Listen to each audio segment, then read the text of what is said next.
So a very common question I'll be asked is, how do I pay myself? And we'll look at different structures within the CIC models, as well as charities.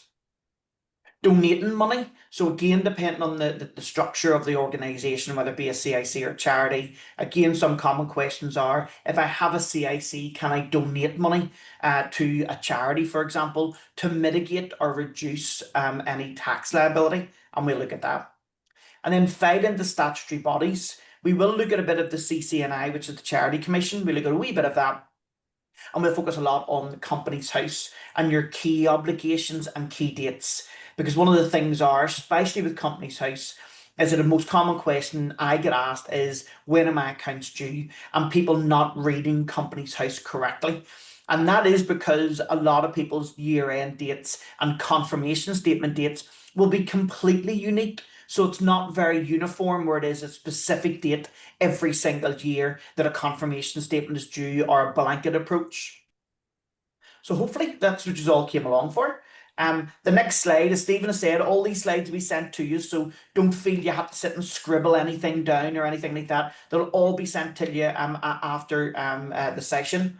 Not going to dwell on this too much. I think Stephen has kind of set the scene of who I am and where my background is. But just to give you, I mean, I am an accountant. I work in a lot in the community and voluntary sector, working with social enterprises and charities alike.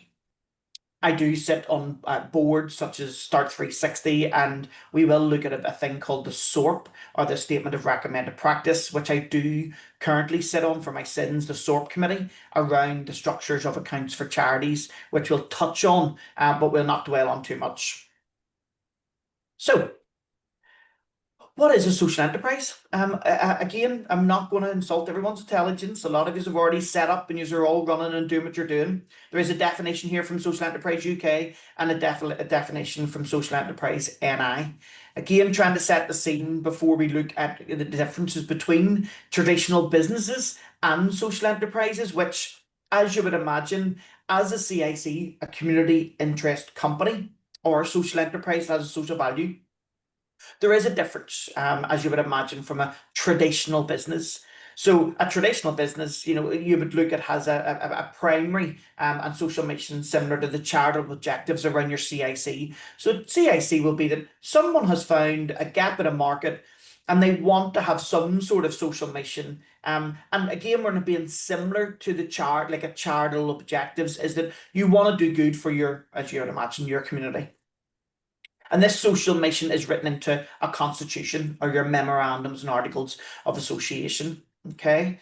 And it does not exist to make money for shareholders, if you like. And we'll not compare ourselves to the BTs and the larger firms, but if you think of a local chip shop, or you think of a local shop that is there to generate money, to make as much money and much margin and profit for the bettering of its shareholders or its owners. Where CIC, there is a social element of it, which is then to invest back in to the community and have some sort of a charitable objective or objective and social clause. And it does not exist to make other owners wealthy. So look at that shop aspect of it, where someone may, not all shop owners, by the way, are in the business to generate money to make themselves wealthy. Because from doing their books, I can tell you they're not.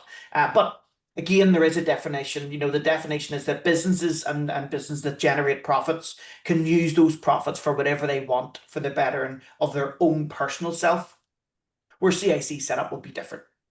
And to measure the social impact, so you'll do what's called the CIC 34 report for those that are CICs, and it's a written narrative to accompany your actual accounts that are submitted.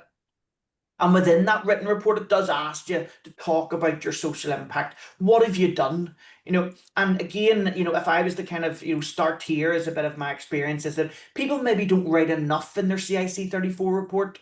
They maybe answer the question or stick a sentence or two in, but it is something that is accompanied with your accounts in the public domain. Especially if you imagine, if you're a CIC and not a charity, the charity has the Charity Commission, where it sits on the Charity Commission. But as a CIC, you use the platform, which is the Companies House platform, which shows your accounts and a written report. So I would always compare it to, in the charity world, you have what's called a trustees annual report. This CIC 34 report does give you that platform to be able to write in what your social impact has been.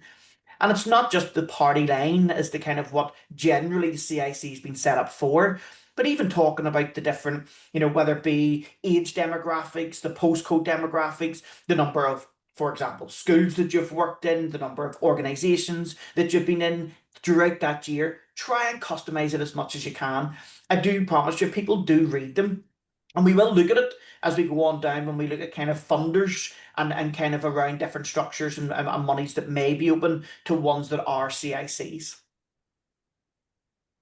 So record keeping, and this is very general because record keeping is a standard. So whilst you may be a CIC, even by guarantee or by shares, or whether you're a charity or whether you're Mr. Joe Blogs owning a wee shop, record keeping is that we all have a legal obligation to keep good and proper records. Okay, so we have an obligation, whether it be under the Companies Act, the Charities Act, HMRC, absolutely, is the kind of, if you imagine the umbrella, as HMRC has a right to ask any CIC, any company, any charity, or any private business for their records.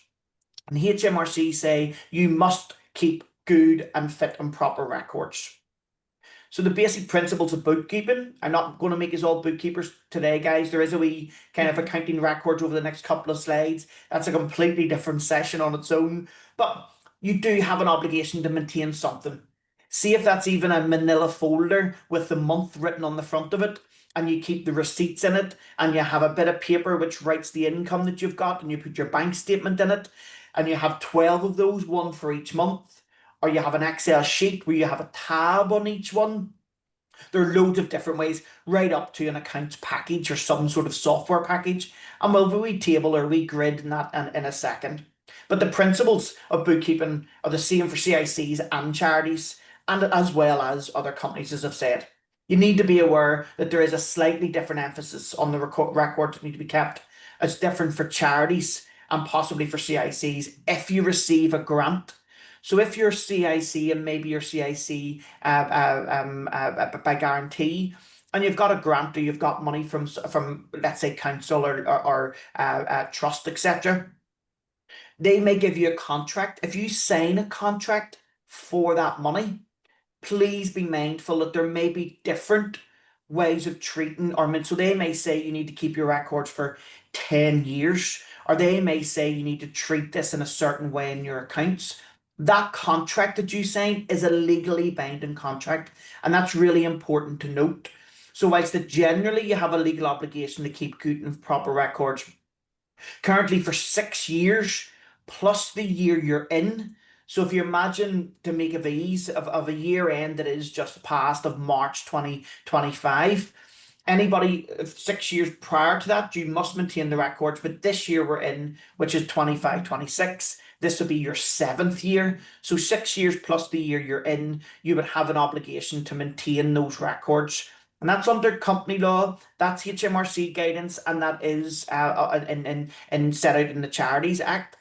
What I will say is HMRC, if you were to read up on it, there is a kind of a schedule that you can keep, for example, like payroll records for, I think it's about 3 or 4 years or something like that but the longest item that you must maintain is 6 years on HMRC. So we always advise clients to keep everything for at least 6 years so that you're not having to segment or separate your information out into different pots. You need to make sure that the accounting records do enable the directors or trustees to make adequate decisions under what they have as a legal obligation under the Companies or the Charities Act. So you'll see there are 5 bullet points. Provides basic information showing the charities or the CIC's transactions. It discloses at any time with some sort of accuracy the financial position of the charity or the CIC at a particular given time. Enables the trustees to prepare accounts to comply with accounting regulations. That 3rd point, guys, is the most common thing that I get. Every year, I get an email about 5 or 6 months after someone's CIC's year end is and says, "What do you need from me?" And it's, you should be maintaining something throughout the period. It's not just, here's 12 bank statements. Can you do something? Because in that instance, I'll take your bank statements, I'll do very simple maths, I'll take one away from the other and say, you have a liability here, potentially a liability, tax liability, and that'll depend on the times of income. But that can almost come to a shock to some people. So if you're not maintaining good records for the year end, and even if that's simply money in, money out, money in, money out, and a simple difference between the two, it's not always the case to just look at your bank balance and say, oh, I've no money in the bank, I'm skint. How can I be paying tax? That's not necessarily always the case. So again, whenever you look at maintaining good and proper records, it should contain entries showing like all of the sums of money that's been received, spent by the CIC or the charity, the date and the nature of the transaction. So if you think of a mini check journal where it has, and if you imagine your bank statement has the date, description, money in, money out, and balance, all you would need to do is export that each month from your bank. And banks have got much better now at CSV or exporting the data from your bank. The only thing you may need to do is then change the description because it may be that it just comes through as grant on the bank narrative, but you may need to change that to be Halifax grant for the period of this and give a bit more details so that it's understood as to what it is. A payment made to a director, it may just have Tony Clarke as the name, but you need to extrapolate that to say, is that for travel expense claims? Is that for work that has been done? Is it a salary? What is that? So at a starting point, just extracting and exporting your bank transactions from your bank feed on your online banking and kind of updating some of the narrative to make it more relevant and understandable. Bearing in mind that when you hand it to me, I have no idea what abbreviations mean. So you may have someone in there to see Dixie's here, so it might be Dixie, and I'll go, well, what was that for? Who's Dixie? Because then I have his real name and I don't know his nickname. So things like that is really, but everybody else knows it. But when you give it to me once a year, then it means that I'm going, well, that's okay. Yeah, Dixie, I know that's your nickname, but what were you paid that for? And that allows me then to differentiate the money into whether it's taxable or non-taxable or allowable as an expense or not allowable, which we'll look at in a second. Also, bear in mind the last point with the CIC, and there is a slide on it. We'll not get hung up on too much here at the minute. We'll look at the slide. There is what's called an asset lock in a CIC, which can sometimes be a pain in the backside when buying equipment from funders, etc. But under CIC regulations, there is what's called an asset lock whenever you do buy or purchase equipment within the CIC. And you'll see there that recording assets is really important. So having some sort of wee asset register as to kind of what assets are owned by the CIC, there is an obligation to maintain that. I'll leave this here. I'm not going to read it, but there is three, in my experience, there are three separate ways that I find that people maintain records, whether they be a charity or a CIC, manually. Now we are trying to get away from that, as you can see from probably a lot of the advertisements of moving to online softwares. HMRC will be moving to what's called MTD next year, making tax digital. So they'll be coming away. So long will be the days when you use, if you remember, like the old green or the red Collins ledgers. We kind of wrote in the income and expenditure, you weren't allowed to use tippbacks and all of that. But nonetheless, we still do have clients that use manual books. Spreadsheets, probably one of the most common ones for small CICs that maybe don't have the luxury of having a few pounds in the bank to maybe spend 30 or 40 quid a month on a software package or a cloud-based package such as Xero, QuickBooks, lots of other ones out there. There is Free Agent, which is also free with some banks that you get, which will produce income and expenditure and profit and losses. So what you'll see here is again, don't forget that you do need to keep receipts. I only too often when you come to me as an accountant and say I need you to do my books, I don't necessarily need every single one of your receipts to do your books. I can produce your books and produce you an income and expenditure and a tax return based on the information you give me. So if you tell me that £100 that was paid for travel was for travel expenses, and you say I have all the receipts, don't worry about it, I can still do my job. But if you're unlucky enough that HM Revenue and Customs ask or do an inspection are asked for details of a tax return, for example, or company accounts, it's at that stage they will ask you then to provide evidence of receipts for the items that make up, whether it be travel expenses, program cost, equipment, director's costs, etc. So it's really important to maintain information, whether that be a local Spar receipt for £20 diesel you put in a bus to bring kids down to the Osterfolken Transport Museum. You need to keep that receipt. The entry fees to that, if it's emailed to you, you'll decide whether or not you keep them all in a lovely folder on a computer or a hard copy folder within a folder.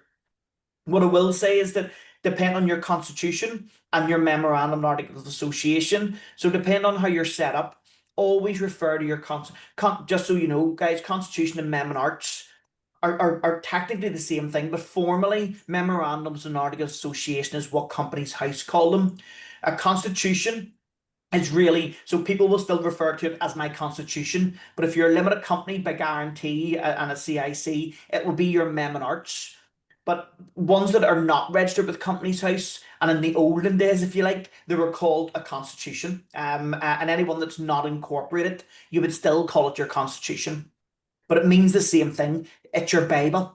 It's what you should be referring to. If your constitution or your mem and arts say, we will keep our records for 15 years, I've just told you that legally you only have to keep them for 6 years to comply with Companies Act, Charities Act, and HMRC. However, your constitution or mem and arts is your governing document, so that's your legal document. If you've written in that you must keep them for 15 years, you must keep them for 15 years. Now, that's an example. I've never seen anyone maintaining or keeping the records any longer than they have to. But you can. The concept is that you are able to change your constitution depending on. Now, you can't change very easily like your objectives or what you're set up to do and kind of the social objective. But if there are elements that are kind of enhancements to what legally is needed, you can change a constitution or amendment arts, but you need to read your mem and arts to see what you need to do. So you may need to call it an EGM, an extraordinary general meeting, or an AGM and make that change. So you'll see there just for receipts, you'll have, as you would imagine, guys, if you're we have a couple of CICs that may be set up as like local shops selling maybe secondhand goods, or they may be making goods and making gift boxes up and maybe selling those. So as you would imagine, an invoice or a till receipt you would need to maintain or keep. If you have a grant, a confirmation letter, or the grant details has been given to you from the council. If you're renting out rooms, so if you're part of a bit of a wider social enterprise and you're renting out rooms, or you're given rooms out on an invoice basis, you would need to keep some sort of evidence of you invoicing them and receiving the money. Donations. It's quite difficult. Not every time will we have someone that will always send a receipt for a donation, especially if you're getting multiple donations. But what you would need is to have some sort of evidence that it is a donation. Cash lodgements get into the bank. As you would imagine, that second last point, if there are regular donations and they're regular large cash donations, from HMRC's perspective and from the Companies House perspective, there's a bit of a money laundering issue that may flag with them. And an instance of that I've had before is that I've had a CIC about 15 years ago that was set up. And it was set up and it just so happened to be getting regular £2,000 or £3,000 donations into the bank every single month. There was 3 or 4 directors set up on it and they were all doing wee things about here, there and everywhere and being paid from that. But it actually transpired that the donations that were going in were proceeds of crime and the monies were being brought in from different sources of proceeds of crime. But it was the way of funneling money through, and it was a CIC at that time. So donations can be a bit of a weird one. Now, 100 quid here, 50 quid there. It needs to be lump sums, regular given and regular basis. And cash from events, if you do have wee fundraising events, then the likes of those are instances where you would need to have some sort of, whether that be the flyer confirmation that the event did actually happen. You would maintain again something that would show that the event happened. Payments, the other side of it. Keep your invoices for the stuff that you have bought. Make sure that they're addressed to your CIC. Companies House are a stickler on that, that they do and should clearly show the CIC or the charity's name.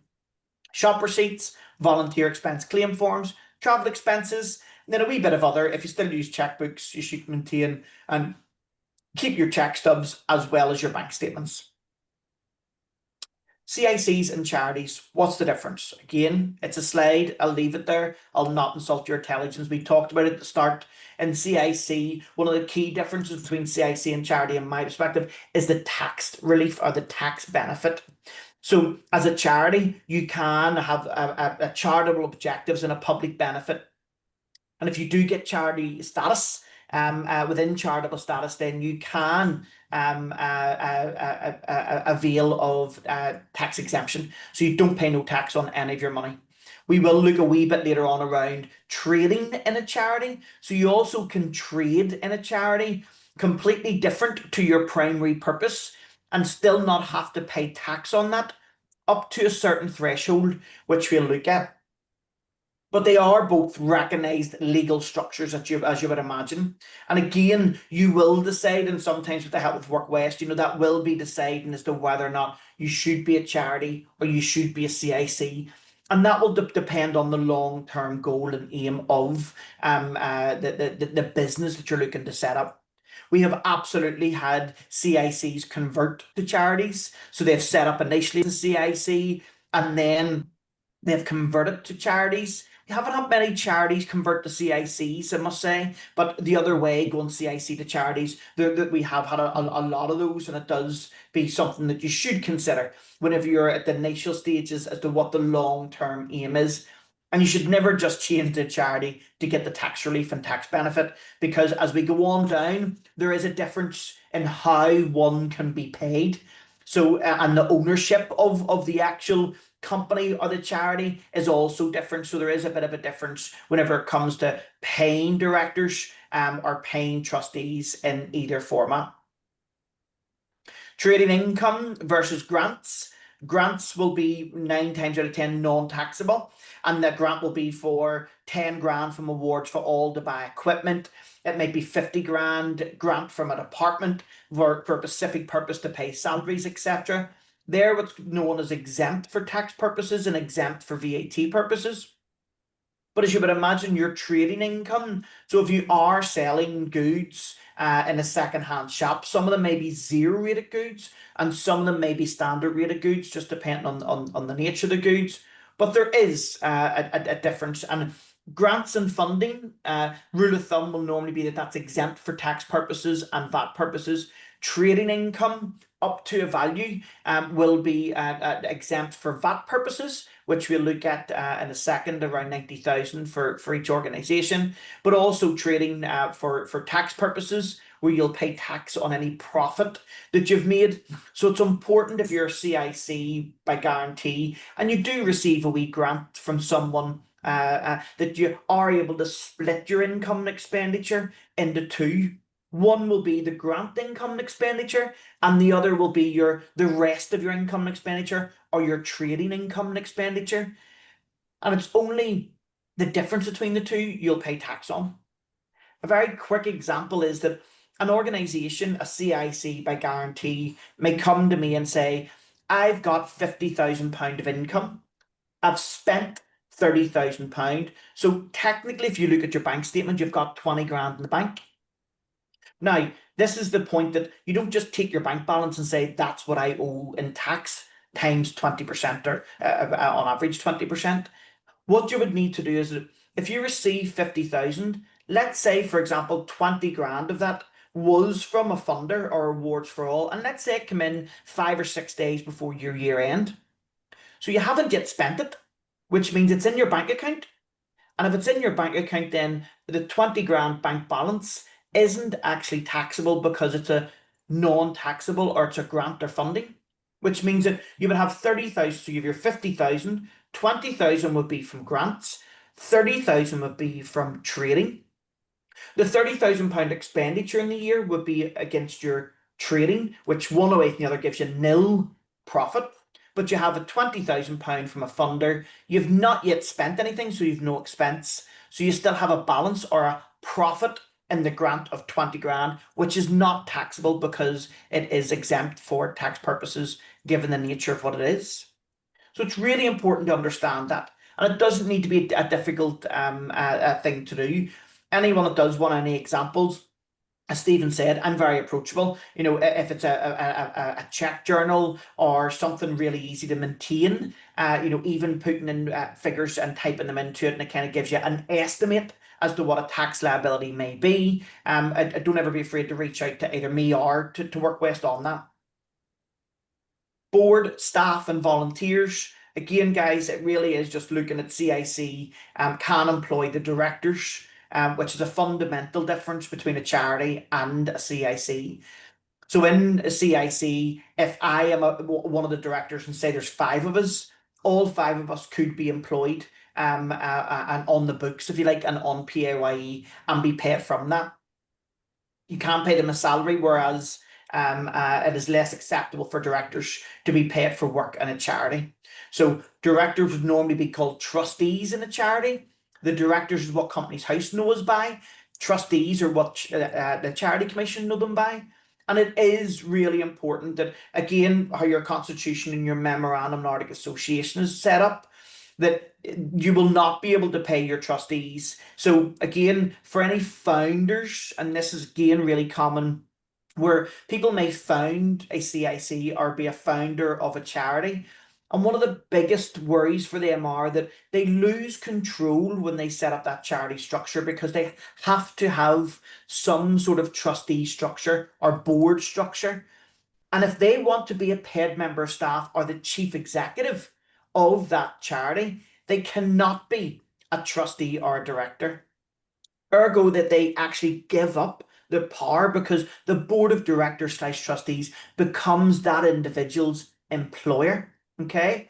And under Charity Commission guidelines and some of the good governance that they have, they talk about board replenishment. So again, some worries for some founders are that you end up replenishing some of the board. There may end up being some sort of kind of board slash staff conflict throughout the period. And it could end up being that, you know, the founder or the chief executive could be dismissed, for example. And that's a real common fear of people that are founders of either charities or CICs, is giving up control of something, if you like, their baby. And that's a real kind of common fear that we have. There's no limit, sorry, there are limits on the number of trustees that can be paid for work they do in the charities. For example, within their constitution, it may say that, let's say you have um, I'll make this up, but one of my clients is Huntington Disease Association, which is with Edge's charity in Northern Ireland. They have a consultant in the Mater Hospital that sits on their board. And that consultant is obviously a consultant and does deliver training, and they're the only one in Northern Ireland that can deliver this specific training. They're a trustee, and the only one in Northern Ireland that can deliver this specific Huntington disease training. So they do pay that consultant to deliver that training. Now, what they've done is he's not being paid for anything around his board or trustee duties at all. He's the only one in Northern Ireland that can deliver this training. So either he has to step down and not bring his expertise to your trustee, your board, and deliver the training throughout the year. Or what they do is they do a conflicts of interest register, and they acknowledge the fact that each meeting that they source, and they can confirm that there's no one else that can deliver this training. He's only paid the market rate for the training, so he's not paid an exorbitant amount of money for the training. But that's an example of how someone can be paid, and it is written into their constitution that they, on a time to time, it may be appropriate to pay. But if your constitution says no as a charity, then it's no. If that makes sense, you do need to have your constitution or Amendment Arts allowing you the ability to, in time to time, ask a trustee to deliver a training course that may be paid at the market rate for that session or for that course. Or again, being paid for any reimbursement of expenses such as travel costs, etc. They're all standard to be paid as trustees. CIC must specify a community it will benefit. So it must have, so it goes back to that CIC 34 report talking about kind of the groups and the people and the geographical areas and the different things like that. But depending on the community benefit specified by the CIC, it may also be charitable, but it does not have to be, and that's really important. So when you're setting up your CIC, you may be thinking, oh, actually what I'm doing has a public benefit, it has a charitable benefit. So it's that crossroads will be, should I be a charity or should I be a CIC? And it's that crossroads is that what, again, when setting up, is it's good to get that advice, or at least have some sort of sense check as to what the long-term aim of the business slash CIC is going to be, and to whether or not a charity or CIC with guarantee or with shared capital is appropriate for your setup. Community benefit versus charitable objectives. Again, for charity, they will have a number of objectives, and they must have objectives or a purpose to fit within and to be passed by, if you like, by the Charity Commission for Northern Ireland. And there is charitable law that does set that out as to what they must fit within. Okay, but again, like with it being charitable objectives, they do get the within the charitable objectives when given charitable status by CCNI. That does mean that they are able to benefit from the charitable exemption for tax purposes. A CIC will also be required to have some sort of a social benefit or community benefit, and you will set that up, but the benefit doesn't need to be charitable.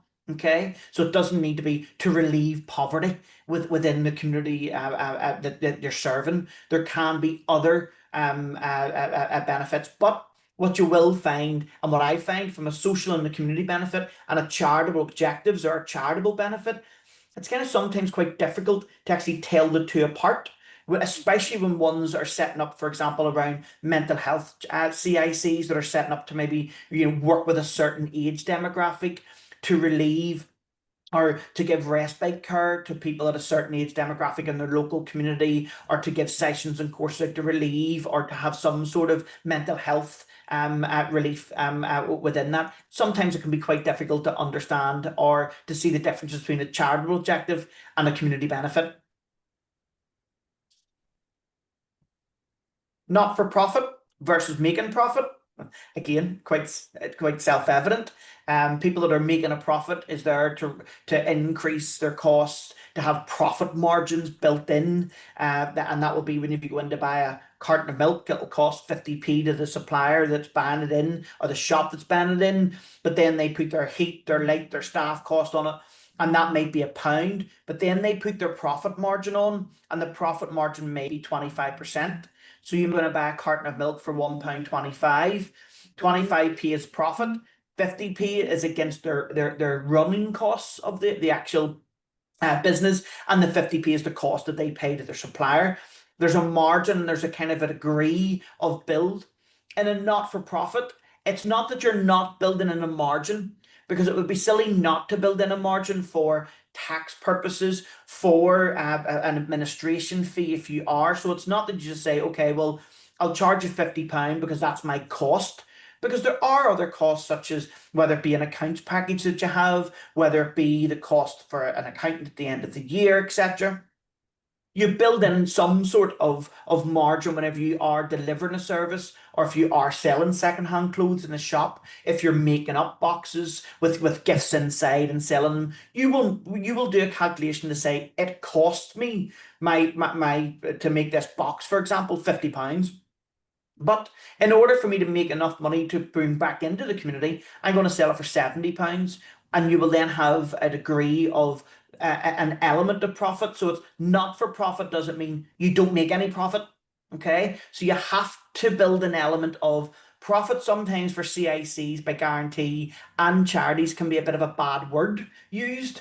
Surplus is usually the word that's used an awful lot, where you'd make surplus within this. So the idea with an unlimited company by guarantee, a CIC by guarantee, or a charity, if you are selling items such as candles, etc., you will build an element of surplus in that. That surplus is then used to go back into either the charity or back into the CIC. and it's not a profit that then goes back into a business to either buy someone a holiday home in Spain or to buy them a new extension on the back of their house.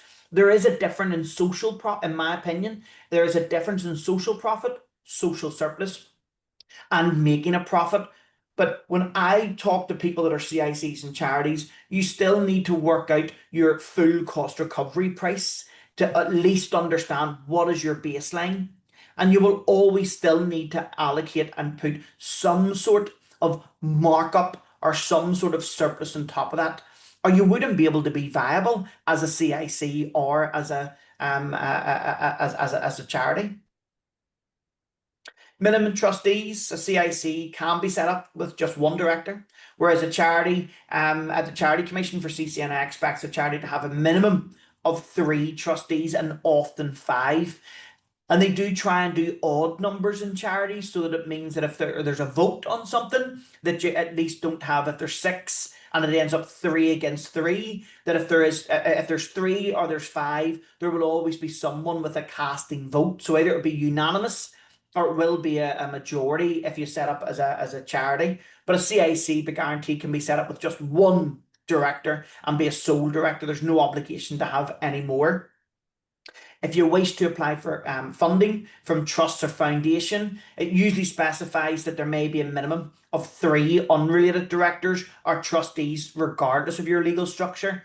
So bearing in mind that whilst the Companies Act will say that you don't have to have any more than one trustee to set up with us, if you're applying for money as a CIC by guarantee, the funder or the donor that you may be asking for money for may say, well, we don't lend to CICs with one director. There must be at least four.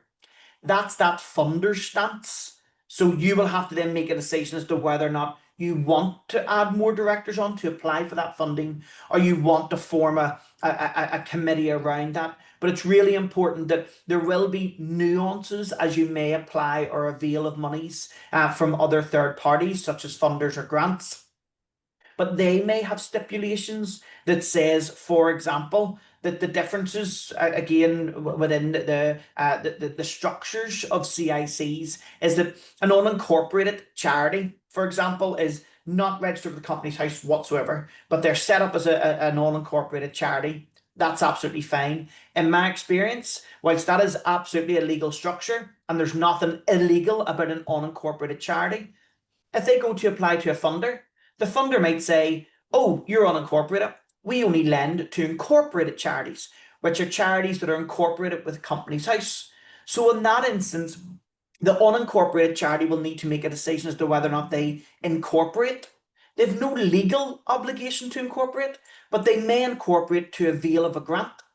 And that's how we find that some organizations or businesses do change their structure. Not because legally they have to, but more times than enough to avail of specific grants or specific things, and even rates, for example, which we'll look at in a couple of slides down.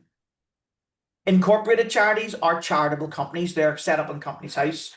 Charitable incorporated organisations, which are currently CEOs, they're not available in Northern Ireland at the moment. They are available in mainland England, Scotland, and Wales, but they're not available here in North of Ireland. So we're hoping they will come in, but they're not available at the minute for charities. But there are three charitable structures. The third one's not currently available to us in Northern Ireland at the moment. As a CIC, you will either make a decision to be a CIC by shares or a CIC by guarantee. Most commonly, the by guarantee is the one that we see people going with because funders won't lend, sorry, not lend, won't give grants to buy shares. And we'll look at the difference just in a way, but in summary, buy shares means that the directors to take profits. So if there is surpluses made within a CIC by shares, directors could pay themselves a dividend up to a certain amount, and we'll look at that in a second. But you can see how that would make funders nervous, given the fact that people would be able to just say, oh, we have 15 grand profit. I'm going to take 5 grand as a dividend. Okay. So that does make funders nervous when you look at it by shares, CIC. Limited by guarantee. Limited by guarantee means that no director can take a share because there are no shares given. They can be paid a salary, they can be paid a wage, they can be paid travel expenses or costs that have been incurred by them. But it is more favourable for a funder. Not all funders will lend to CICs and not give grants out to CICs, but the ones that will look for this the status of the structure and by guarantee or by shares. With the two types of the CICs, there are several model articles which do slightly vary. But again, I would imagine anyone that has set up has availed of some of the help and services by WorkWest. But your model articles of association are literally your memorandums and article association where you kind of customize them slightly to make it more tailored to your CIC, whatever structure you go with. But there are standard ones that you can download in Word version from the Companies House website. But we normally advise there's probably key areas that you do want to change, as you would imagine, by guarantee, etc. You want to be talking about what your community benefit and stuff is. Governance, again, there are strict guidelines for charities around the structures and governance and the expectation of individual trustees and what they should. CIC must manage their risks and have good governance in place, but generally it's more flexible around the legal structure.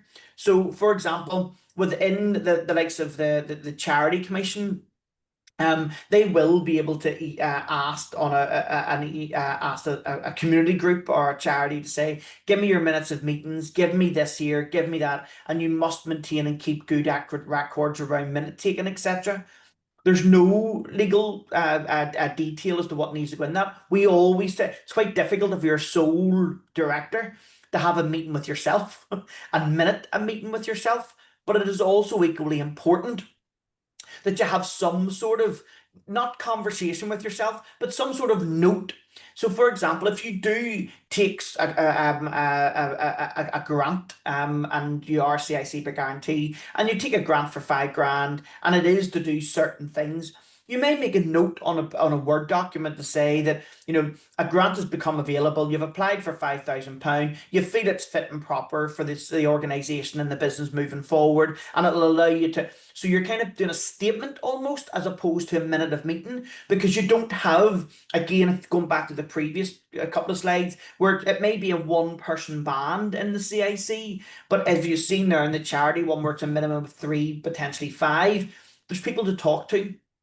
So we almost say that, within your constitution or your mem and arts is to have some sort of, at least once a quarter, have a bit of a statement or a conversation to say, it's a dear diary almost, where it's kind of, here's what's happened in the last 3 months. I also do advocate that any of the CICs that set up, if you do that, we kind of note each quarter.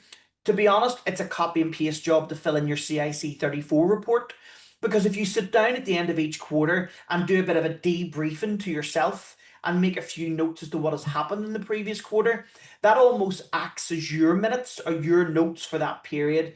But it also forms part of quarter 1, 2, 3, and 4 added together, forms what you have done as a CIC in the 12 months and forms your CIC 34 report and your benefit within your community of what you've done. What we do, again, just here, just a wee bit more around reporting requirements. I've kind of talked to that around Companies House. There's a couple of slides coming up that we will look at a bit more detail as to around the legal obligations around the reporting, especially for CICs to Companies House, but nothing on this slide that we haven't already discussed. Reporting requirements, again, just depending on your structure. You may have to submit a corporation tax return to HMRC, even if you're a charity. So HMRC may, and you have to complete a tax return on demand of HMRC. So HMRC may send a charity a tax return. Some people look at it and go, oh, sure, I don't pay tax, rip it up and throw it in the bin. You still need to complete it, even if it's nil. You still need to complete a tax return on demand from HMRC. So don't throw them in the bin, because you will get fined. HMRC will fine you right away £100 for non-submission. If it goes long enough, they can also do what they call a determination and say, well, you haven't completed your return. We're determining and we have guessed that you owe us 100 grand. Something completely ridiculous. And that normally would be to scare you into doing a return. But don't Ignore the letters from HMRC if they do come in. Don't assume, oh, well, I'm a wee charity. Oh, I haven't made no money this year. Even if you've made no money, you need to complete the return. Okay. And you need to tell them money in, money out, and show them that you haven't made any money or you've made a deficit, or they need to know that you're a charity. There is certain boxes that you can select with on a corporation tax return, but always be mindful of that. The Charity Commission for Northern Ireland, CCNI, which is the next one, anyone that's registered with them, and you have 10 months from your year end to complete a set of accounts and submit it to them. So most common year ends are, but not always the case, March year ends or December year ends. Now, because you may have set up your CIC at a certain period, you can have a year end event 30th of June, 31st of July, 31st of October. You need to know your year end. If you're a charity, you have 10 months from that year end. Your year end will be unique. Your year end, 10 months from that to submit to the Charity Commission. If you're a company, you have 9 months to submit from that. So for ease, if you think of a March year end, 31st of December is the deadline for company accounts. If your year ends December, the 31st of December is your year end. The 30th of September would be the deadline for your accounts to be submitted to Companies House. Please understand that there's a difference between submission of accounts and a confirmation statement. I had 3 emails this morning. People going, Tony, you never submitted my accounts. And going, well, if you actually read the email, they're asking for a confirmation statement. They're not asking for your accounts. I did submit your accounts. There is a difference, guys. So every year, CIC, charity, whether you're by guarantee, whether don't care what you are, if you're registered on Companies House, you'll be asked for a confirmation statement each year. That confirmation statement, as you imagine, is to confirm your address hasn't changed, the director's details haven't changed, and to complete that confirmation statement, you'll pay for the privilege and you will have to put a debit card, connect your PayPal account, or do whatever, but you must complete that once a year. And that's why when you log into, again, your company on the Companies House, search for your company number, it might say confirmation statement overdue. People see red and go, oh, Tony never done his job. My accountant never submitted the accounts. There's two things, confirmation statement and the company accounts. There are two different dates also. So whilst there may be 9 months to submit your accounts, the confirmation statement's normally on the anniversary of when you set up your company, not necessarily the same date as the 9 months after. So there's two key dates to remember, and they'll normally give you a deadline on the whenever you go into your company profile on Companies House. On the right hand side, it will give you confirmation statement due by, and it'll be made up to. So it will say, Tony, at the 31st of May, were these details correct? And you will confirm that and pay that and submit that. You may have funders, so if you do have funders, don't forget to reply to them. Some of them may ask you to do a wee report. It may not be massively onerous, guys, depending on the money they've given you. But if the council give you 500 quid and a wee grant, it may even if they say, like, we don't need nothing, you may even just want to acknowledge and say, guys, we had that wee event, 50 people attended, it was great, thanks very much. So don't forget other small reporting requirements, because what I do promise you is that I have experience. I have people that work in some of the departments that give out wee small grants. They're not overly onus in the reporting, but see a group coming back to them and saying, look, thanks very much for that £1,000. Here is some of the things that have happened. See, the next time the grants come up, they'd be the first ones to come to you, because they then get a bit of a sense as what's happening.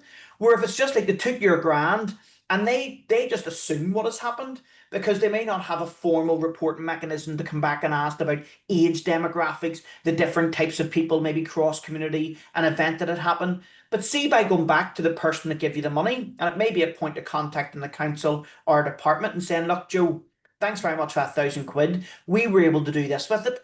I promise you, that sticks in some people's heads. Some are bean counters and that give you your money and they go away and don't do their job and all of that. But I do promise you, there are others that go, when it comes up again, they'd be the first one to forward an email and go, Tony, do you know this is coming up? You'd be great for it. Because they've understood what you use the money for, if that makes sense. So depend on the reporting requirements. Now, don't bombard them with emails, but acknowledging the fact of the money is also really, really important. Tax, VAT, and gift aid. So you will pay tax as a CIC, you will pay tax on any of the trading profits that you have. If you don't donate those trading profits to another to a charity, then you will pay tax. So provide for it.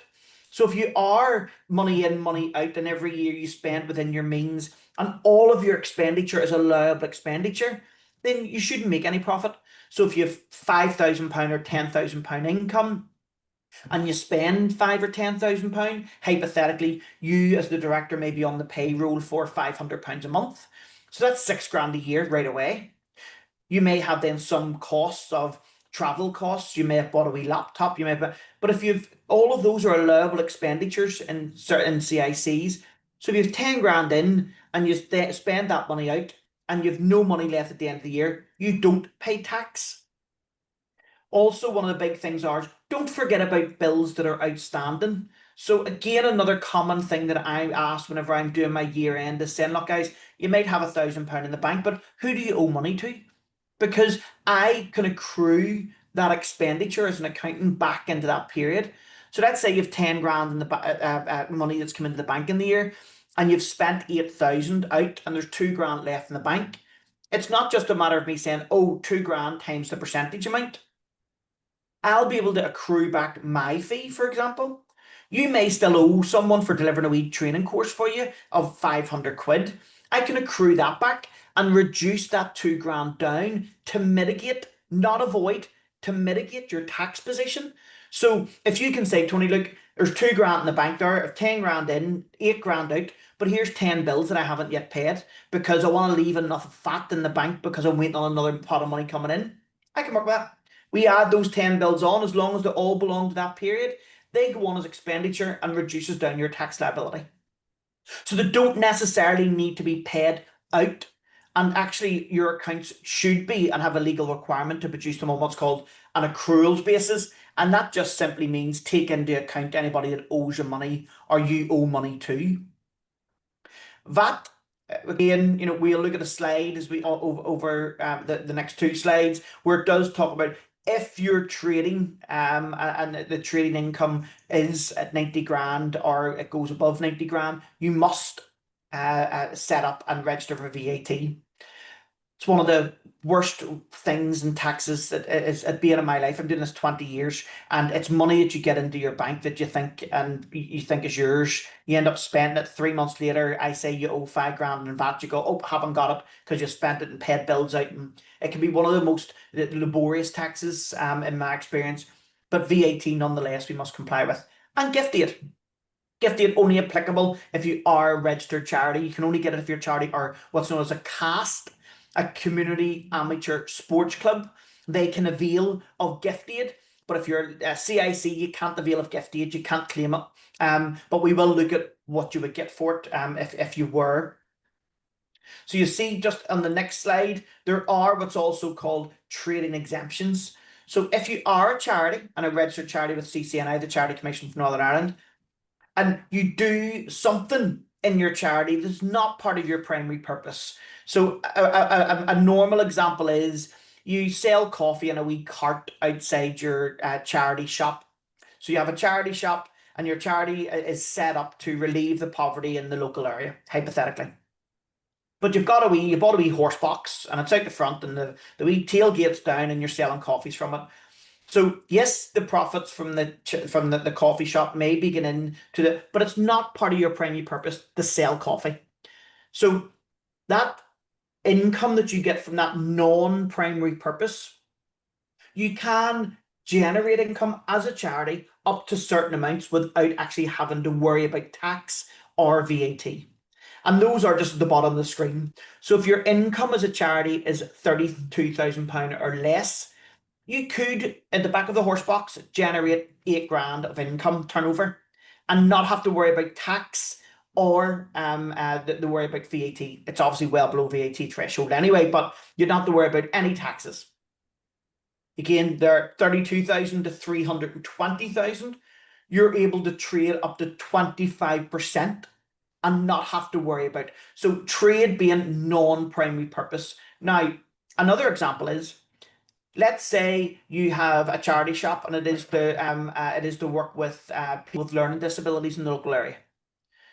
You buy the horse box, you put a wee kitchen in it or a wee stand, but the people that are serving the public are your beneficiaries. So that is part of your primary purpose, because part of the primary purpose is to work with vulnerable or disability people in the local area. So the fact that you're using that as a conduit to build people's confidence, to get them to interact with the local community, that part of your primary purpose. Okay. But if you have the horse box set up and you pay a wee girl or a wee boy to stand there and serve coffees, that's non-primary purpose. It might help you achieve your primary purpose, but it's non-primary purpose. So there is a difference. Anything over 300,000 of turnover, it's capped at 80 grand. Okay. So anything over 80,000, you would have to pay tax on in that instance. VAT, you'll see there, the threshold has changed. For anyone that does follow the budget, the registration threshold has changed, 90 grand, and it's based on what's called a month to month or a monthly rolling. So if you're sitting here today and say you're trading and you have been actively trading for 2 months, and say you've made £3,000 last month, £3,000 this month, if you were to project that out 12 months, so you have 2 months actuals and 10 months forecast, then 12 months at £3,000 is well below the 90 grand, so you've nothing to worry about. But say you've 3,000 a month one, 3,000 a month two, but a month three, you get a contract with someone and they say, we want you to go into our shops and put your candles in them as a CIC. And they say, we're going to promise you work with at least 80 grand over the next 12 months. But if you take your 3,000, 3,000, and the 80,000, then you're getting very, very close, because that's just one contract. You've still to trade other. You have to keep an eye on your trading income as to whether or not you have a trigger to register for VAT. Again, if you find that your income is going to go below the trigger point for cancelling your VAT registration is below £88,000 currently within the legislation. There is different schemes. We'll not get into this, but it is just to let you know that whenever you do, or if you do register for VAT, you don't just necessarily say, well, let's take 20% now, what to the VAT man. It's not just as easy as that. There is flat rate schemes, cash accounting schemes, different schemes that can make it much easier for your cash flow, where you only pay the VAT man what you owe them based on what you've been paid and not actually what you've invoiced out. And then annual accounting schemes depending on the turnover, etc. Asset lock, we talked a bit about at the start, and it is just making sure that we do understand that, if, for example, you buy let's say a building, and you buy a building in your CIC, that CIC and that is asset locked within that. So as you would imagine, it's not just a matter of saying, oh, we're going to set up a charity and we'll just transfer that over. You need to wind down your CIC. You need to sell that asset to the new charity. It's not just as easy as saying, well, let's transfer that asset. Not massively difficult to do, but it's always to remember that when you buy something, especially if you've been given funding for it, the funder will be expecting that they've got the comfort that you're a CIC, that there is an asset lock which is set out in legislation, and that asset will remain in the ownership of that CIC. And if the CIC does in the future decide to become a charity, they absolutely can, and there's no issue with that. But there's formalities it must go through. It must go through a process of wind up within the CIC, and then the assets being transferred and gifted, etc., over to the charity. Paying people, very easy grid. There's normally 4 key ways that someone will be paid. If you're a CIC, one of the most commonly ways of paying is through PAYE, or setting yourself up on PAYE. PAYE's pay as you earn, and it's as if you're employed. So bear in mind that the legal structure is a completely separate legal entity. So you'll see here, reimbursement of expenses. As a charity, absolutely no issue. If I've incurred a cost, I submit a claim form to the charity, it repays me, no issue. CIC, same thing, not a problem. PAYE, if you're a trustee of the organization, you cannot pay yourself. If you're a trustee and a director, both those mean the same thing, just depends on the structure of the charity. If you're on the board of directors and a trustee, you cannot be on the payroll. So it's a no, but you can be a director in a CIC and be on the payroll. That's a yes. Self-employed invoice basis, rule of thumb for a charity, no. But using that example that I talked about for Huntington disease and that kind of specialism, there may be, if your memorandums and constitution allow for it, there may be exceptional or time to time circumstances. You've heard me say time to time a few times, guys. The idea is that I get asked all the time, I'm just going to stick an invoice in for 500 quid a week or 500 quid a month and pay myself 500 quid a month on a self-employed basis. That's not time to time. That's consistent. So if you stick an invoice in for you as a director of a CIC, you don't put yourself on the payroll and you invoice the company £250 every single week. That is what the revenue would see as consistent. Consistency should be subject to tax and national insurance. There's a thing called IR35, which is employment versus self-employment. If it's time to time, the odd time here, the odd time there, it's not consistent, then you can be forgiven for putting an invoice in for £250, and then you may not invoice again for 3 or 4 months, and it may be another £500, but it's not consistent. And that's really important. I get asked all of the time, sure, can I not just invoice the company? And the answer to that is that it is not okay just to invoice the company as you as the director and take the money for running the setup. Because the revenue will look at it that you're avoiding paying employer national insurance, you're avoiding paying pension, you're avoiding paying all those different things. So just bear that in mind. And it's key that it's the consistency element of it. If it's £200 every single week and it's on invoice, walks like a duck, it quacks like a duck, that's employment. If it's 200 quid here for a wee training course that you delivered, and then you don't invoice again, because you may work. We have people that have CICs and full-time jobs during the day, and this is something they're trying to get off the ground. So your full-time job, you may invoice the organisation the odd time because you've delivered something or you've done something. That again's time to time and not consistent, which would be okay. Dividends? No, not in a charity, because charities don't have shares. So you can't pay dividends. And I've said yes in CIC, but you see the stars, this is really important. You can only pay dividends within a charity, within a CIC, if you're a charity set up by shares, not by guarantee.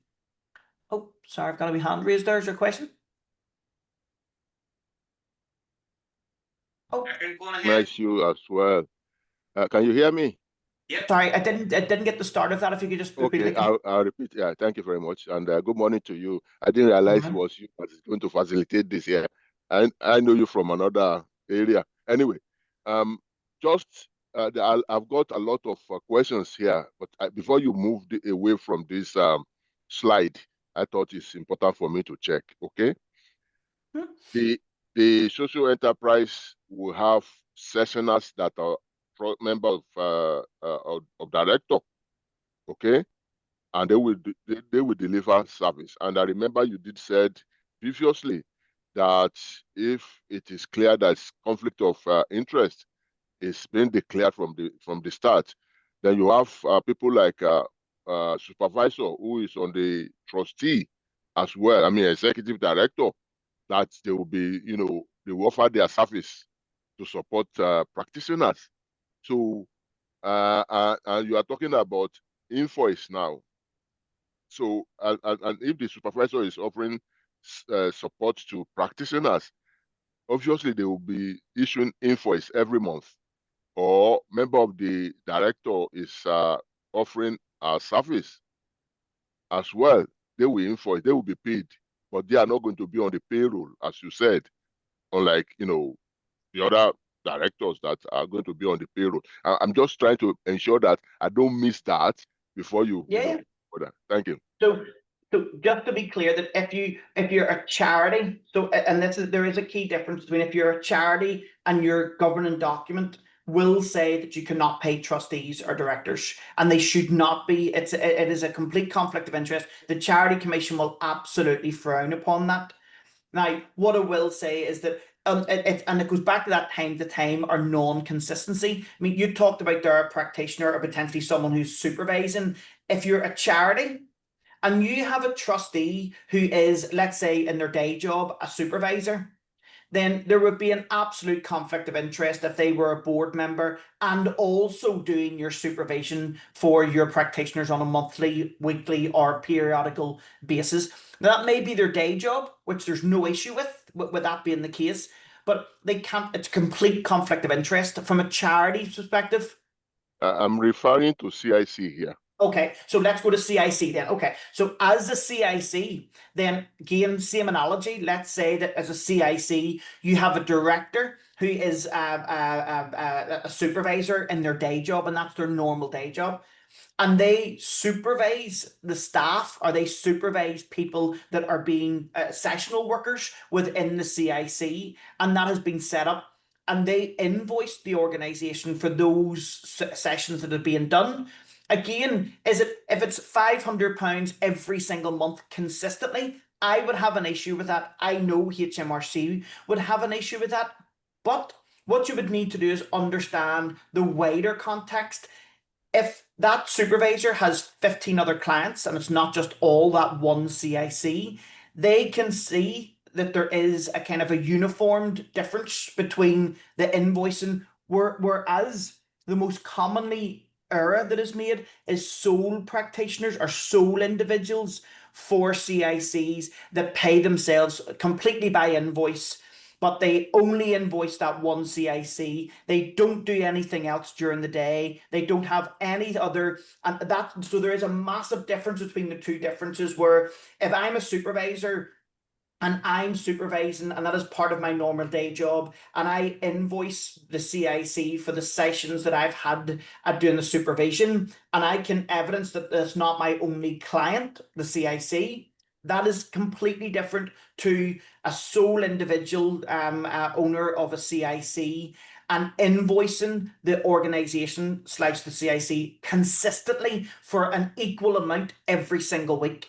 So can like, because that, do you see the difference there? So what you're saying there, I would say that it's fine from their perspective, assuming that it's not just that your CIC is their sole income. And if they're, because if it was that director's sole income and the amounts were consistent every single month, I would be saying, as a director of that, they should be on the payroll.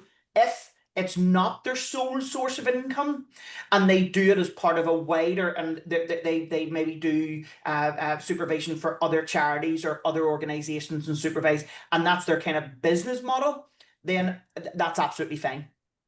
Does that distinction make sense, guys? Yeah.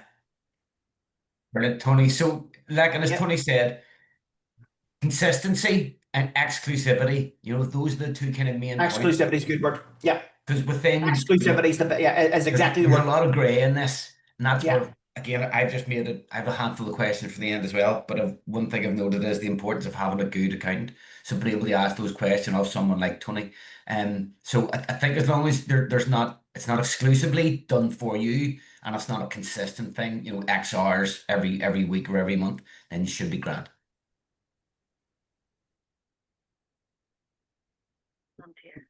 No problem. Anyone else? Any questions? Again, guys, this is the last slide. The next slide is going to be a list of links of where I've got all of my information to complete this. So again, what you'll see here is just on the next slide. It's just a lot of links. I also, again, when Stephen sends out, Workway send it out, my details are on the very back slide that are on screen now as well. So don't be afraid. Anyone wants to drop me an email or give me a ring. Don't be afraid to get in contact if there's any other questions that come up. But that is the end of the kind of the formalities of the slides. So I'm more than happy at this stage to kind of then go back to open it up to you to ask questions and poke and prod if there's anything you have.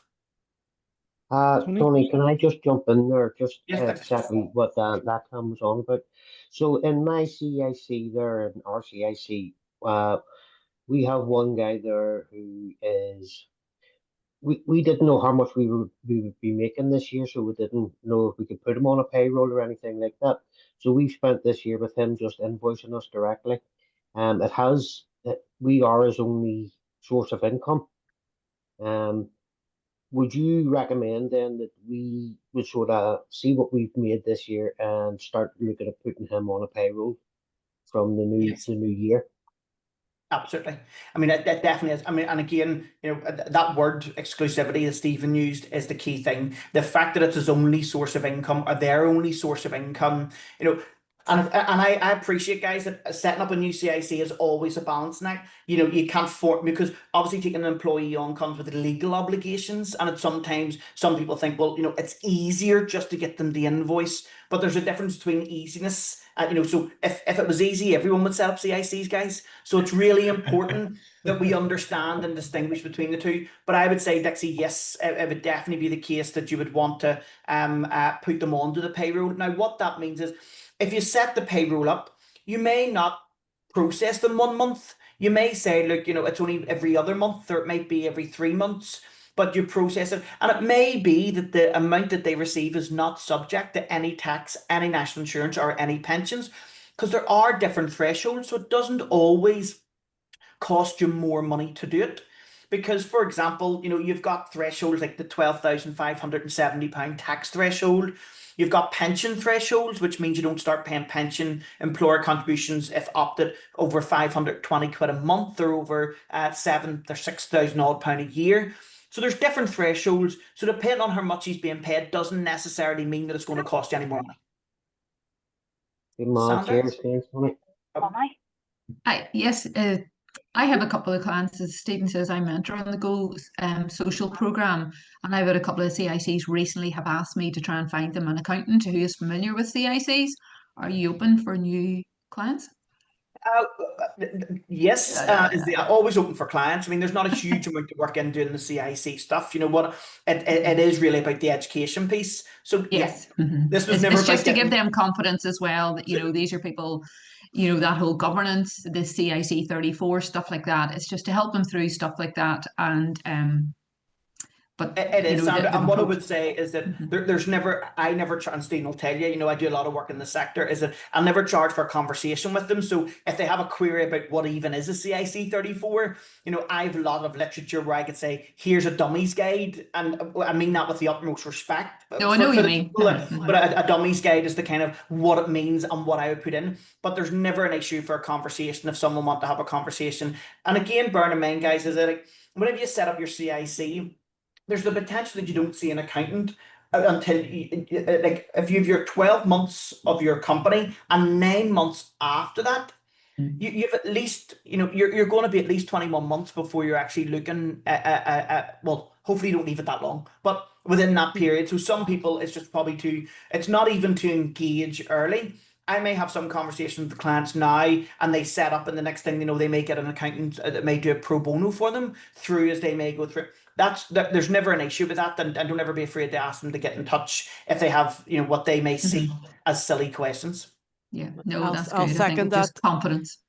Tony is available. I know that we do torture him sometimes, but he is, and I have to say, anytime I've had to contact him about a client or if I had a specific query, he is very happy to speak to them, and we really appreciate that, because, as you say, it's just really just the odd query. They don't necessarily need an accountant straight away, but if they have a query and they want to just get it answered, then that's where we go. And you know what, guys, it's one of the things too, that if we find common themes, or if I find common themes coming through in the queries, it does also mean that the likes of WorkWest or the likes of others that may do work in the sector, I work with DTNI Development Trust in Northern Ireland, I work with NICFA, I work with CO3, I can feed back to them, and it's depending on who it's appropriate with, to say, look, guys, there's a common here's a common issue that keeps coming up. Yeah, they keep and a wee set, and it doesn't always need to be that we need to have this kind of forum where it's a live session. It could be something that I do a wee 15-minute video on, very basic, or a document, or a document, and it's shared out amongst. So because always bear in mind, like, I'm really mindful. I've been doing this 20 years. It's what I eat and breathe, and I know that's the case. You just don't set up your CICs to start doing bookkeeping and adding things together, and you set them up. CICs are charities. You set them up because you have an idea. Like, it's like any other business. It's like a wee pub down the street. It's like a wee shop. None of them think about the bookkeeping. None of them think about the VAT. They know what they're good at. And unless you're an accountancy firm, which is different, you set up and do what you do. But so always be mindful. Is like it might sound like a silly question, it can get frustrating, I know, at some stage, because you may have two or three directors. There may be conflicts of interest where people may have different opinions. Oh, don't listen to what he said, just invoice, or nobody says about the payroll. Yeah, but if you're a one-person band in the CIC, it's a bit easier. But you don't always have the luxury of being able to, as I say, you're either talking in the mirror or you're just talking to yourself whenever it comes to it, which can be quite frustrating. It's a lovely point, Tony. They're well made. I seen. I'm not a big fan of this guy, but I seen a wee snippet of Jeremy Clarkson, in an interview, and he was talking about opening up a pub, which he's now done a couple. And the guy was talking. He was like, "Well, you just signed up to do a load of HR," and he said, "What's that?" None of us have gone into this to say, I can't wait to do my CIC 34 form next year. But everybody in this room, I'm sure I've told this story to. Like I ran a CIC for 3 years, and every year without fail, I completed my CIC 34 form in a 15-minute panic. So it's not a big onerous task. Thankfully, I had data. Anybody in this room who knows me knows I love a spreadsheet. So I had lots of data and information that I was able to carry across to that. But it's not a big onerous thing, un unless we don't have the information, unless we're not keeping a track record of the number of things that we've done throughout the year. So it can be done fairly straightforward. We can do it ourselves, but the better our record keeping is, as we've touched on throughout the day, the easier that'll be. So thanks. And I Does must anybody say else as have well, a question before I bombard Tony with my three? I don't actually have a question, but what I want to say is when we record this session, what I normally do, and I've been doing it since the last time Tony did this, is I would send this recording regularly to people, and I said to them, it may not be relevant now, but when you get into your CIC a bit more, you can go back, you can stop, you can rewind, you can find the bits that maybe you have queries about, and it just sort of refreshes your memory. So we will send the recording. As I said, you may archive it away, but when it comes relevant, Yeah. and when you have to do something Yeah. or worry about VAT or something, you Or will come be able to back go to back us and and refer to say, it. oh, So can you give me that recording? So I'm yeah. keeping the recording going here for the Q&A as well, because some of those things can be really valuable. Right, Tony, I have three things to hit you with. no One is, problem. it's much of a comment, but we talked about year end and your 9 months and so on.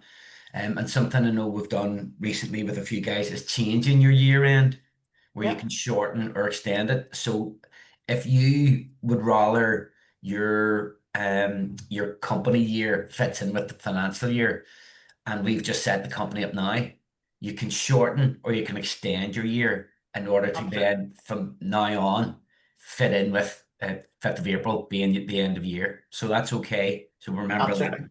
That's Um, absolutely true. then on more serious questions. One, Tony, is there's a lot of guys that I don't think there's many in this room though, but there'll be organizations that are operating as charities, and their articles were written donkeys ago, and in it it'll say there's no permanent trading allowed. So does that would that charity still be able to do the kind of primary purpose trading, or is that no permanent trading whatsoever? Well, again, no, I suppose the key word for me would be permanent trading. So, for example, if I had a pop-up shop and I popped up with and done something, maybe we've had instances where someone is maybe, again, using that analogy of a horse box, and they've set up maybe for the summer period and they've brought it, it's not permanent, it's a period of time. What I would say is that you would probably want to reword that in your memorandum articles or That's your my suggestion at constitution. the minute. It's an Uh, organization that we're hoping is going to be doing this a lot going forward. So I'm presenting to their board at 2 o'clock. And even just referring back to saying that, we'd follow the guidance of, because the trading thresholds have changed over the last Yeah, couple of years, those exemption thresholds. So they may put something as general in to say, we will follow the trading exemptions within, but yeah, permanent is permanent. And that would be a yeah, worry for me to say that it yeah. does cut them off at the heels a wee bit, because Aye, I would imagine that now, obviously, just so everybody knows that if you're a registered charity with the Charity Commission, any changes to the likes of your governing document will need to be brought through the Commission and the Charity Commission. So again, depending on what you're changing, but if it is a primary purpose, or your charitable objectives, they will absolutely need to be run past the Charity Commission so that they reapprove them. And don't forget to upload them, the revised documents, to Companies House. Very good. So CCNI first. Brilliant. And the Yeah. last question then is something we see with a lot of CICs, and as the regulator has started to get bigger and sharper teeth, when we're registering our companies, sometimes some of us might say we're going to give money to parents, or we're going to do this anyway. They have started to see that now as the redistribution of profits. I'm just wondering, is there any issues you've come across in terms of CICs where maybe they've had issues gifting back charities or using Yeah. surplus funds to do some of that thing? Yeah. So I mean, again, depending on assuming if it's set up as a CIC by guarantee Yep. and a CIC by guarantee, unless you write into your memo arts that any surpluses will be used within the goodness of your own CIC, you would absolutely be able to gift. There's no issues with still the gift. And so under HMRC guidance, you can still gift if there are surpluses to a charity or another charity. What I would always say is that why that charity? So if I'm the CIC and it's by guarantee, I may not have any affiliation with a specific charity because you have no obligation to do Yeah. so. So you'd want to make sure again that minute or that statement as to why what. So you may be for the betterment of mental health within your CIC, and you may pick or nominate a couple of charities different Relevant year. charity. But what you want to make sure, because I'd be looking for, how do I know that you're not just gifting £5,000 profit out of your CIC till the wee charity down the road because they're then going to let you invoice them for 50 grand?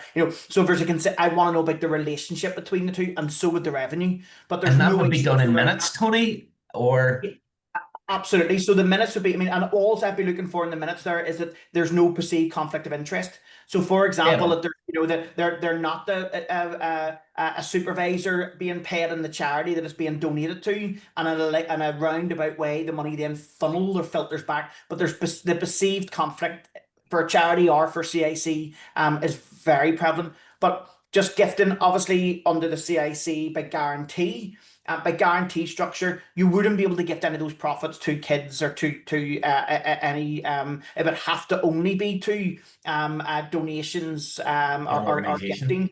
If you were a CIC by shares, in that instance, then shares is slightly different. But that kind of does make you exempt from a lot of grants and things. So by shares is different. You'll be able to take shares and take a share of the profits, and what you do with those is really between you and your gifting. No, Tony, that's 100%. That answers that. And then a final point, Eamon has just popped into the chat a very timely reminder that our wonderful colleagues at NICFA have a broad range of guidance notes and really good documents, and also offer a drafting service for charitable organisations as well. And we've worked with the team at NICFA.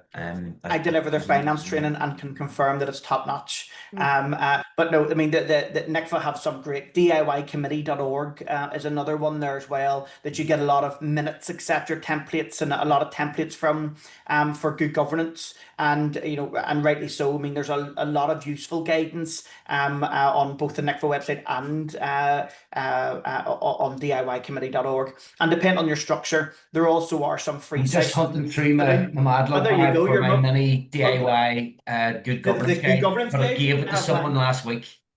I can send out these links to everybody afterwards anyway, in terms of the link to NICFA and the DIY committee guide, those different things along with the slides. Don't reinvent the wheel. Yeah, don't reinvent the wheel, because I'm talking about policies and kind of minute taking and don't be scratching your head going, what's it look like? We're long on the tooth, as Stephen has said. There's a lot of guidance out there. There's a lot of templates. Don't ever be afraid to go back to Work West or to come back to me. I guarantee you that there's not a template that you'll ask for that I won't have. So if you're saying someone has asked for a resolution, what does that look like? I can give you an A4 page resolution page. If they're looking for minute samples, I can give you examples of minutes, etc. It's all relatively easy done. So don't sit in a dark room. I would rather you were spending the time generating the money to do the community benefit or your social objective than thinking about the bureaucracy that is minutes and resolutions and all those weird and wonderful stuff. Brilliant. Fantastic, Tony. Any final questions before we'll let Tony away and we get on with the rest of our afternoon?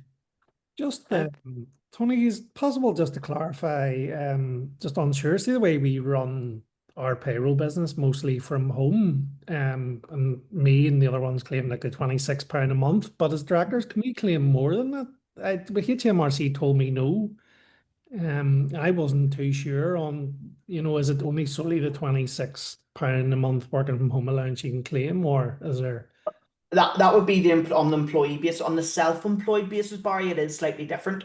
So on the self-employed basis, absolutely could claim a fair apportionment of the rent and the heat and light. But technically, because you're the CIC and it's the staff that are working from home, the 26 quid is the only thing that applies. Now, what I would be saying, for example, if the directors are staff members within the company, they could also get a contribution. They could be doing a staff expense claim form each month, and it may be a £10 contribution towards broadband. It might be now. And that would apply to you, Barry, of course.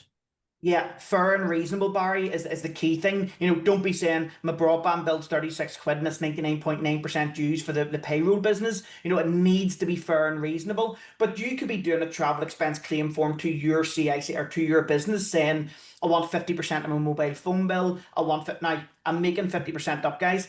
Fair and reasonable, and it needs to be kind of within reason. But you could be charging your company, and that's non-taxable to you because it's the contribution towards your own overheads, mobile phone bills, whether it be if you bought obviously a desk for it, if you're in a specific square footage of the house, if you could not, and it's not an invoice to your company, it's like a claim form to them, so it's not you invoicing them. It would be a claim form for a recouping of expenses. But if you wanted as a sole trader, you would absolutely say, like, my house is 1,000 square foot.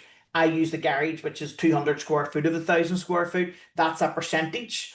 But then you get down to the notes, but it wouldn't be applicable to CIC because the staff would be seen that 26 quid is just for staff working from home allowances, which you would be seen as. 100%. I need to send you the accounts anyway and have a chat with you. Larkin, you had another question there? Really? Give it to us. Oh, yes, Cyber. I just go back a wee bit. That we already, as a field production, are part of the North Foundation. They are a charity and have worked on the rest of it. So we're hoping to go to the enterprise side. We don't have to board there. That arrangements have to be or we can change to accommodate our price part. Sorry, I didn't get that. There a lot, but couldn't quite hear that question. Maybe you want to pop it into the chat. I think I'll try. All I'm thinking is that we already are our charity. You're a charity, yeah. I'm a commodity prisoners, but we're not enterprises yet. We're hoping to be a social enterprise. So once we do that and take on contracts, we then have to go to our board and change our constitution. Get that. Yeah, so if I'm getting it now, I mean, if you're a charity and you're potentially going to set up a social enterprise element within the charity, yes, it's not just that the constitution would need to change. You may, and I say may, yeah, you may have to form a separate and because under the charity. So you'll have charitable status for your charitable either company or unincorporated. If you're going to set up a social enterprise, you may be better setting up a separate legal entity, and all of that is owned by the charity, which means that separate legal entity would then gift all of its profits to your charity, and then that would mean that your social enterprise would be set up, which would be separately constituted, because it would have its own or memorandums and articles of association. So I would say that from the charity commission's perspective, they wouldn't want to be seeing like a social enterprise being the predominant amount of your income and expenditure in a charity, because it's whether or not then you'd still be achieving your charitable objectives. I would say if you're setting up a social enterprise, it'd be a separate entity. David, and we can walk you through what that would look like, what you would need to do as part of the program. So that's no problem. Very happy to have that conversation. Great, thank you.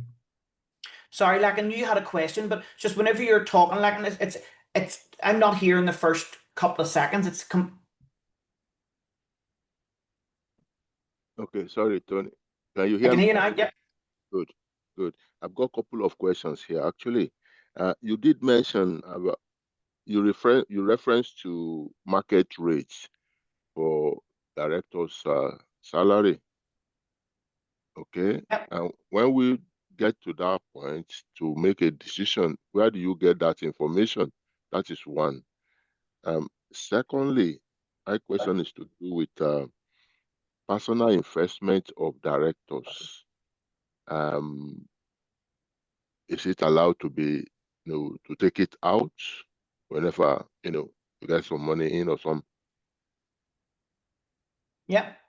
So the first one, the market rates, what I mean by that is that if you're a director, you can't be paid a CEO salary for doing administration. So it needs to be fair and proportionate. So what you would use, I mean, a benchmark is either the national living wage or minimum wage currently. But what I mean by market rate is whenever you're paying someone, is they can't be paid £5,000 a month and like 70 or 60 grand a year whenever all the job entails is an administration role. It needs to be fit for purpose in the role. If they're working as a CEO and the job role is a CEO and you see the market rate as being 70 grand, absolutely no problem. On the personal investment, absolutely. If you invest 10 grand into your CIC, that will sit on your balance sheet of the charity or the CIC and can be taken out, no tax, no nothing at any stage. You technically also could potentially charge your CIC a small amount of interest for your money being held there, but that's by the by. But you can, if you have setup costs, and let's say you put £5,000 into your CIC to buy equipment, etc., or your charity, you can absolutely take that back when the time is appropriate and the charity or the CIC has the money, and there are no tax implications or anything. Very good question.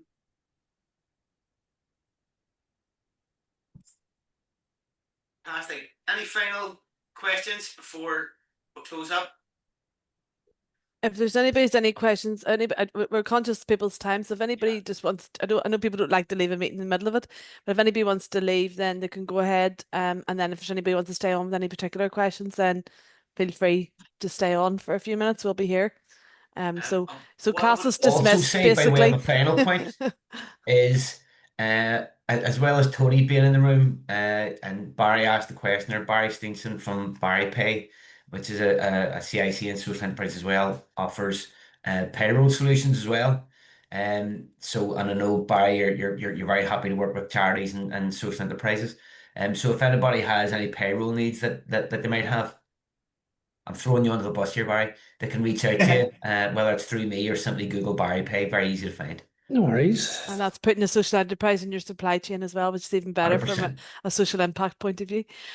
Just in case anybody has to go now, I just want to say a big thank you to Tony for his time today. I mean, as you can see, Tony knows his stuff, and is also very open and knows our sector well and is passionate about our sector. So again, if you have any queries or anything in particular, then just come through me or go directly to Tony. Just don't bombard him. If you want to come through me first, that's fine.